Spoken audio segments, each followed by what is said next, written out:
Good morning all of student. Student, आपको पता है कि आपकी जो हाई स्कूल की क्लास होती है वो संडे को होती है, और ये जो इसके पहले हम विटामिन्स के बारे में पढ़े थे।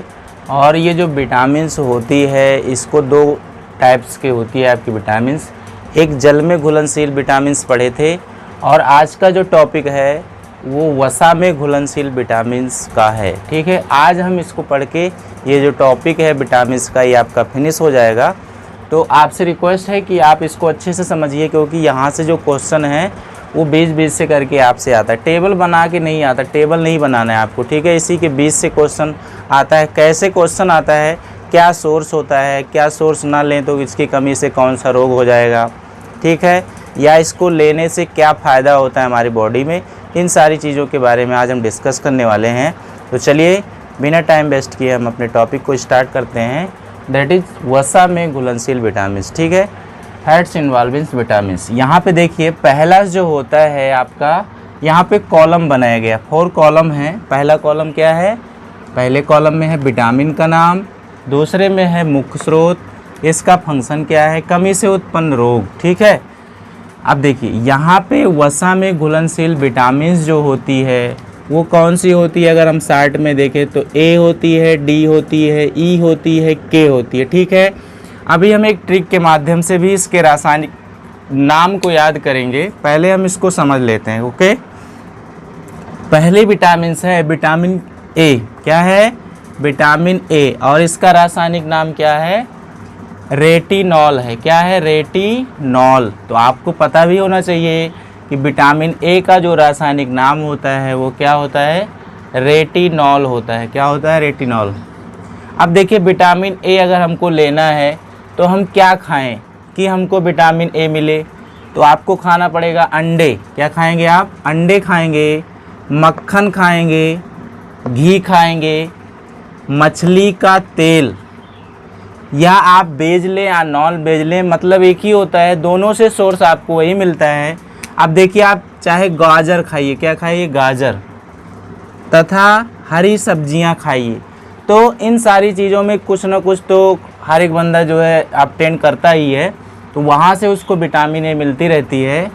अगर हम ये सारी चीज़ें लेते हैं तो हमारे यकृत को, जो हमारा लीवर होता है, उसके लिए क्या होगा, ये बेनिफिट होगा। ठीक है, अब देखिए इसको जैसे हमने खा लिया, अब हमारी बॉडी में क्या फंक्शन करेगा, क्या कार्य करता है, अगर इसको हम खाते हैं तो हमारी बॉडी में क्या फ़ायदा होता है। ठीक है, तो यहाँ पे जो नेत्र होते हैं, जो आइस होती हैं, नेत्र की शलाकाओं, मीन्स यहाँ पे जो नेत्र की शलाकाएँ होती हैं, जो रॉड होती हैं, जिससे आप क्या करते हो, वॉच करते हो, देखते हो, में रोडाप्सिन का निर्माण, जिसके कारण अगर आपका रोडाप्सिन क्या होगा, ये सारी चीज़ें आप लेते हो तो आपको रोडाप्सिन क्या होता है, उसका निर्माण प्रिपेयर्ड होता रहता है, तथा उसमें जो एपिथेलियम स्तर की जो आपकी परत होती है आँखों पे, ठीक है, जिससे आपको प्रोटेक्शन मिलता है, उसमें वृद्धि होगी। क्लियर, तो इससे हम अच्छे से देख सकते हैं और हमारी आँख भी अच्छे से काम करेगी।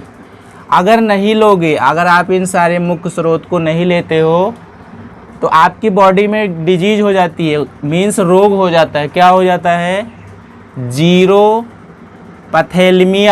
क्या होता है, जीरोपैथेलमिया। एंड यहाँ पे रतौंधी हो जाती है। क्या हो जाती है, रतौंधी। रतौंधी आप सुने होंगे ना।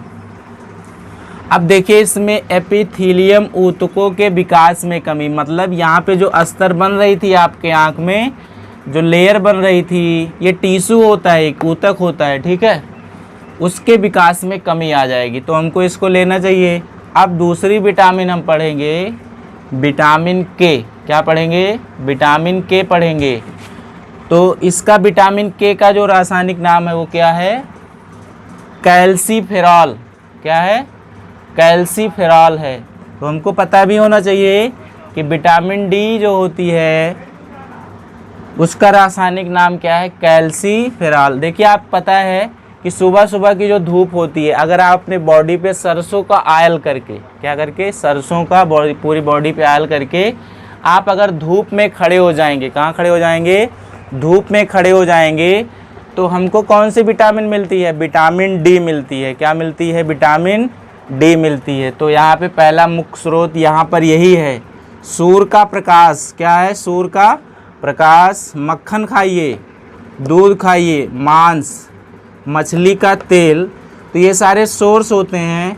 अगर आप इन सारी चीज़ों को लेते हैं तो ये हमारी किडनी के लिए, वृक्क के लिए हेल्पफुल होता है। ओके, अब हमारे बॉडी में काम क्या करेगा? जो हमारी हड्डियाँ होती हैं, जो दांतों में वृद्धि होती है, तो आप जानते हो कि आपकी हड्डियों में, दांतों में कैल्शियम और फास्फोरस रस, जो ये फास्फोरस होते हैं वो उनकी छोटी आंत में, स्मॉल इंटेस्टाइन में भी ये क्या होते हैं? सहायक होते हैं। मीन्स आपकी हड्डियों में, दांतों में वृद्धि करेंगे, कैल्शियम हमको देंगी, फास्फोरस देंगे, और हमारी छोटी आंत स्मॉल इंटेस्टाइन में भी ये सहायक होते हैं। अगर आप नहीं लेते हो तो कौन सा डिजीज होगा? रिकेट्स हो जाता है। क्या हो जाता है? रिकेट्स हो जाता है, जिसको हम क्या बोलते हैं? सूखा रोग। नेक्स्ट हम पढ़ेंगे, तीसरी विटामिन है विटामिन ए। क्या पढ़ेंगे? विटामिन ए का रासायनिक नाम क्या है? विटामिन ई का रासायनिक नाम क्या है? टोकोफेरॉल। अभी हम एक ट्रिक के माध्यम से इसको याद करवा देंगे, ठीक है? टोकोफेरॉल। इसका सोर्स क्या है? अंडे, गेहूं, हरी पत्तियां, मांस, सोयाबीन, अंकुरित अनाज। ये अंकुरित मतलब जो जैसे चने वगैरह होते हैं ना, उसको आप भिगोते हो तो उसमें से स्पोर निकल आते हैं। अब देखिए यहाँ पे क्या होगा, ये सारी चीज़ें हम लेंगे तो हमारी बॉडी में जो जननिक एपिथेलियम, जो आपके जननिक पार्ट होते हैं, रिप्रोडक्शन एपिथेलियम अस्तर की क्या होगी? उसमें वृद्धि हो जाएगी। और आप रिप्रोडक्शन करते हैं तो उसमें भी ये हेल्पफुल करेंगे। मीन्स एनर्जी बेस्ड आपको ऑब्टेन करेंगे, ठीक है? नेक्स्ट, अगर आप नहीं लेते हो विटामिन ई के स्रोत को तो इसमें कमी आ जाएगी। मीन्स जनन क्षमता में आप लूजली अटेंड करोगे, उसमें कमी आ जाएगी। यौम पेशियाँ, जो आपकी मसल्स होती हैं, पेशियों की दुर्बलता होगी। मीन्स आपका जो बॉडी में पार्ट है अंग घात हो जाएगा। मीन्स आपका बॉडी पार्ट काम नहीं करेगा। नेक्स्ट विटामिन है विटामिन के। क्या है? विटामिन के। इसका रासायनिक नाम क्या है? नैप्थोक्विनोन। क्या नाम है? नैप्थोक्विनोन। इसका मुख्य स्रोत क्या है? आप सोयाबीन खाइए, यकृत, यहाँ पे बेनिफिट होगा। अंडे खाइए, टमाटर, हरी पत्तियाँ। अगर आप सोयाबीन, अंडे, टमाटर और हरी पत्तियाँ लेते हैं तो हमको विटामिन के मिलती है। और ये हमारे लीवर के लिए, जिसको आप हिंदी में यकृत बोलते हो, उसके लिए हेल्पफुल होगी। क्लियर? अगर लेते हैं तो हमारी बॉडी में रुधिर के थक्का जमने में सहायक। क्या होता है ये? जैसे कि आपको चोट लग जाती है तो आप क्या करते हो, थोड़ी टाइम बाद आप देखते हो कि आपका जो ब्लड होता है वो क्लॉट हो जाता है, थक्का जम जाता है। क्यों? क्योंकि उसमें कणिकाएँ होती हैं, ठीक है? प्रोथ्रॉम्बिन जो कणिकाएँ होती हैं वो क्या करती हैं, जा करके हमारे जो क्लॉट बनता है, थक्का बनता है, ब्लड का जो जमता है, वो हेल्पफुल होती हैं, ठीक है? तो इस तरीके से हमारे ये यकृत में जो प्रोथ्रॉम्बिन होगा उसका भी निर्माण करेंगी। और जो रुधिर का थक्का जमता है, ठीक है, रुधिर के थक्का जमने में भी ये क्या होती हैं? सहायक होती हैं। क्लियर? अगर नहीं लेते हो तो हीमोरोज हो जाएगा। क्या हो जाएगा? हीमोरोज। मीन्स चोट पर रुधिर का थक्का नहीं जमेगा फिर, ठीक है? और ये रुधिर हमेशा आपका बहता रहेगा। तो इसको लेंगे तो आपके शरीर में इसकी कमी नहीं होगी। नेक्स्ट एंड लास्ट जो आपके यहाँ पे विटामिन है वो फोलिक अम्ल है। क्या है? फोलिक अम्ल का रासायनिक नाम फोलिक अम्ल ही होता है। यहाँ पे क्या खाना पड़ता है? हरी पत्तियाँ लीजिए, सोयाबीन लीजिए, अंडा, ईस्ट। तो बेनिफिट किसके लिए करेगा? लीवर के लिए, गुर्दे के लिए, ठीक है, जो गुर्दा होता है आपका। और हमारी बॉडी में जो न्यूक्लिक अम्ल होते हैं, न्यूक्लिक एसिड होते हैं, उसके निर्माण में सहायक होते हैं। और हमारी जो शारीरिक वृद्धि होती है, जो भी हमारे रुधिराणियाँ होती हैं, आरबीसी, डब्ल्यूबीसी, उसमें क्या करती हैं ये? उसके लिए निर्माण करने में सहायक होती हैं। अगर आप नहीं लेते हो तो क्या होगा? हमारी बॉडी में एक रोग हो जाता है, एनीमिया। क्या हो जाता है?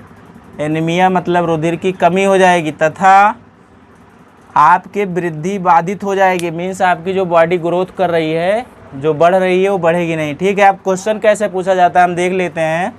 क्वेश्चन ऐसे ही पूछा जाएगा, विटामिन ए का रासायनिक नाम बताइए, तो आपको बताना पड़ेगा रेटिनॉल, विटामिन डी का रासायनिक नाम बताइए, कैल्सीफेरॉल। विटामिन ई का रासायनिक नाम बताइए, टोकोफेरॉल।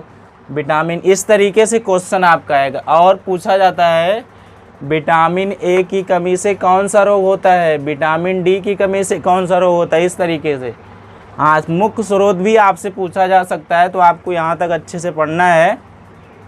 अब देखिए क्या करें कि हमको एक ही बार में ये जो रासायनिक नाम है ये याद हो जाए, क्योंकि ये ज़्यादा पूछे जाते हैं। तो एक ट्रिक है, क्या है ट्रिक है, रुक टॉफ़ी। रुक टॉफ़ी आप कर लीजिए याद, आपको याद हो जाएगा चारों रासायनिक नाम। ठीक है, कैसे?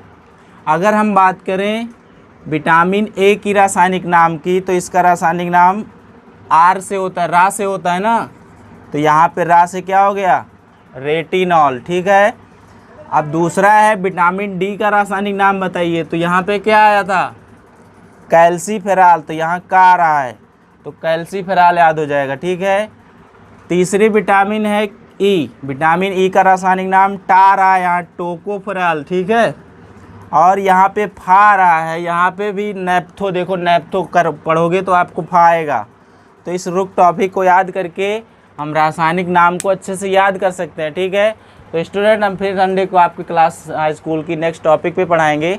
आपको यदि भी इसमें कोई प्रॉब्लम है, कोई क्वेरी है, तो आप कमेंट करके हमको ज़रूर बताएं। और हमारा वीडियो अगर आपको अच्छा लगता है तो लाइक, शेयर एंड सब्सक्राइब करें। आज के लिए इतना ही। Thank you class.